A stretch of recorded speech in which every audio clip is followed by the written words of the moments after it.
Alright. We'll blitz with Jesmon GX, draw off the Gurimon, use Savior effect to play Sister Monsiel from Trash, gain a memory to keep turn, and then 3 checks. Pride, Andra, Sealsdra. Okay. And then I will finish the game by DNAing the 2 Sister Mons into Chimeramon.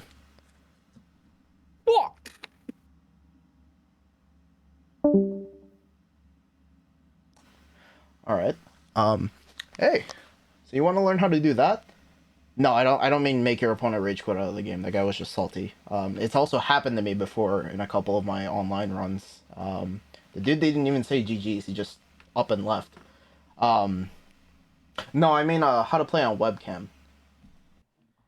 If you're new to Digimon TCG, returning from hiatus, or even currently playing and preparing for nationals, you'll notice that most of Digimon's regional tournaments and the Ultimate Cups are played on webcam through Discord.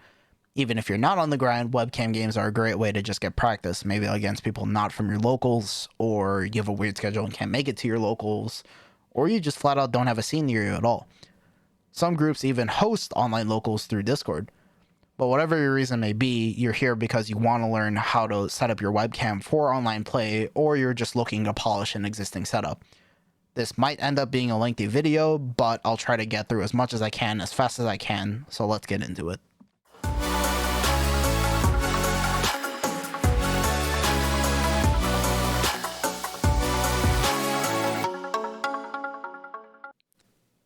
First off, you'll obviously need a webcam to play online. But let's hold off on that for a second though and talk about something most people often look over, which is their internet speed. If your internet speed can't hold up a decent connection, it won't matter what kind of webcam you have, as the quality will always end up being potato, like this guy's. Gain a memory. So you're at 6. This guy was super nice though and explained in detail every move that he did. Essentially what it boils down to is your upload speed. Take this as an example. In the most basic of terms, and I do mean basic, playing on Discord is essentially the same as streaming on Twitch. You're sending video footage over the internet. You don't have to exactly meet these speeds, but you do need to at least try to have 70 to 80% of these speeds in my opinion. Of course, your mileage may vary and not everyone's internet and experience will be the same. If you've never tested your internet speed before, a good way to do that is to just look up internet speed tests on Google or use speedtest.net to get a good read on your speeds. One thing to note is that the speed test will show as megabits per second, whereas the Twitch recommendations I showed earlier will be in kilobits. On speedtest.net, you are able to change it to show as kilobits, while on Google you can't as far as I know, but it's roughly 1000 kilobits to 1 megabit. Another thing to keep in mind is that if you're on Wi-Fi and not directly connected to your router, your Wi-Fi speeds can vary from time to time and won't be exactly what you're paying your ISP for. I'd say from personal experience, an upload speed of 2400 to 3000 kilobits or 3 megabits should be good enough, hopefully. Now that we've gotten that mini lesson about internet speeds out of the way, let's talk about webcams. Hopefully, in the year of our Lord 2023, you have an external webcam that's capable of 720p. Most modern laptops are capable of 720p, however, unless you like your laptop lid halfway to closed and you have an external monitor, which in most cases, it doesn't even look right because you can still see the bottom half of your laptop unless it's stacked on top of a bunch of boxes, and even then that's super awkward. An external webcam is your best bet. If you don't have one, the cheapest one will run you about $15 to $20 on Amazon. Alternatively, there are ways you can use your phone as a webcam instead. Now, I can't speak to iPhone users because I don't have one, however, for my friends on Android, I personally use Droidcam X and I've honestly gotten some decent mileage out of it. The base version only allows up to 480p in a 4:3 resolution, but the paid version, which costs roughly about $6, allows up to 1080p in a 16:9 resolution, and works wonders if you want the option of using your phone as a webcam. Other than that, I really don't have any recommendations as to which webcam is best, aside from maybe making sure that the camera is in 16:9 resolution and has a method of mounting that works best for you, whether that be mounting to a camera arm or just sitting on top of your monitor pointing down. The only thing I really can say is do your research and see which works best for your environment and go with that. Speaking of environment, it's time to set up your play area. For obvious reasons, you want your play area to be as neat as you can get it so you don't have anything in the way of your cards or your view of the other player. This is another area, pun intended, where your mileage may vary because some desks don't have as much space as others. but if you can fit your playmat without any obstructions, you're in a decent spot already. Next, let's talk about camera angles. The most common angles that players tend to use are off to the side on an angle, or a top-down view that's either directly top-down or above your monitor angled down. For the most part, as long as your entire board is visible, now this includes your memory gauge, your deck trash, your breeding area, and your hand, there isn't too much to worry about. If you prefer the top-down view, keep in mind with the way your hand is positioned. With the way your hands naturally rest, you may end up leaking info about what's in your hand to your opponent. Most people have the common courtesy to remind you of this, but if you're deep in the tournament and you're at the top tables, people will be out to win. Your camera zoom is another factor into your camera angle. Again, as long as your entire board is visible, there isn't too much to say here, but if you're using a top-down view, zooming in a little bit helps reduce visual clutter and helps people focus on just your play area. Glare can be an issue for some players as well. I literally have a light bulb above my desk that I unscrew whenever I set up for webcam play, otherwise there's a dead zone on my field that you cannot see which card it is at all. And no anti-glare sleeves do not help with this either. Make sure your lighting is adequate enough so that players are able to identify which cards you have on your field without issue. For most people, the information that we've gone over so far should be enough to get them going. But for some of you, you want to stream your run on a platform at the same time, or you want to record your run later to upload to a video website. Now for those that want to stream or record, they might run into a problem. Most cameras can only output to one source at a time.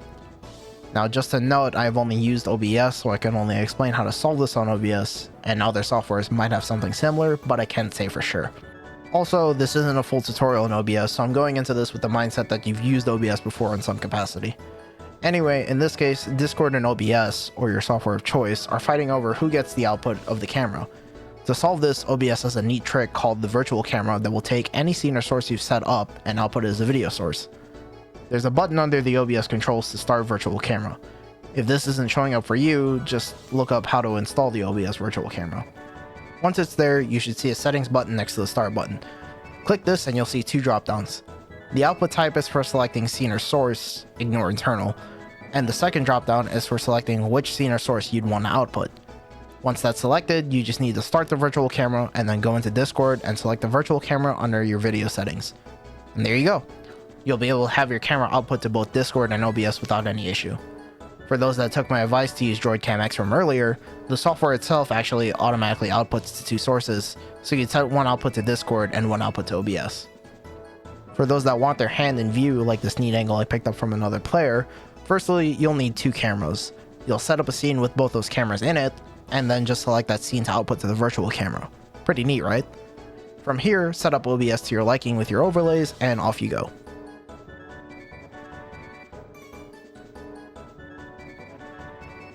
One final note that I do want to add in, as this is very important to those who stream or record their matches, is that it's common courtesy and even in tournament rules for some organizers like Core CCG, for example, to ask your opponent whether or not it's okay to stream your match. Most of the time people are fine with it, but some people are uncomfortable for one reason or another to appear on streams and are within their right to refuse you streaming their match. I personally have a setup to where I can cut off cameras and audio from OBS to play the match in private on Discord, but this is a solution you'll have to research on your own. Streamers, also be careful about interacting with chat in the middle of your match. To bring up the core TCG example, they disallow interacting with chat mid-match, as this is a form of coaching because people can point out plays that you may miss, and this can be regarded as cheating. Recording is a little bit more relaxed. Just be sure to let your opponent know that you're recording a match for whatever reason you give, and if you plan on uploading it to a video site later, be sure to respect their wishes if they ask you not to upload their match with you. Recording also leads me into my next segment, which is keeping an eye out for cheaters. Now this is kind of a tough one because it's hard to tell when someone's truly cheating sometimes. I can only give pointers here from videos floating around the internet of cheaters because I haven't, or at least I hope I haven't, run into any cheaters personally. Most of the time, letting your opponent know that you're recording or streaming is enough of a deterrent due to there being video evidence, but some people are insane enough to try to cheat anyway. Here's a couple things that you can keep in mind to look out for cheating though. Keep an eye on where their hand is during their turn. Most commonly, cheaters will bring their hand out of sight of the camera or even move their actual physical hand out of sight to grab a card from out of the game and bring it in. It can help to keep track of your opponent by asking cards in hand and trash, as the count for that is public information throughout the game. As an extension to this, you can also ask how many of a card has been used up. For example, asking a Beelzemon player how many Deathslingers are in trash, or asking a Machine Dramon player how many Chaos Dramons are in their trash, as again, the trash is public information to both players. The next one is something I personally have a habit of, is tunnel visioning on your cards or looking down at your table when you're planning out or making your plays. It's hard when you're not playing on the same table as your opponent, as you look down at your field to do things, as they might try to do something when you're not paying attention to your monitor. Again, it's hard to tell when someone's truly cheating, but if you do suspect cheating, don't be afraid to call a judge over it, because aside from ruling calls, they're there to make sure that a fair game is played out. Just don't be the boy who cried wolf and use your common sense. So hopefully you've learned how to set up your webcam for online play, or maybe you've picked up a couple tips that you didn't know before. Either way, I hope this video was helpful to you, and don't be afraid to ask questions in the comments below. If you like this tutorial, please do subscribe to the channel so we know that we should do more informational videos like this in the future, and maybe I'll see you in a regional or ultimate cup in the future. Though I'll be honest, I'm very tired of online events, which is why I haven't streamed one recently.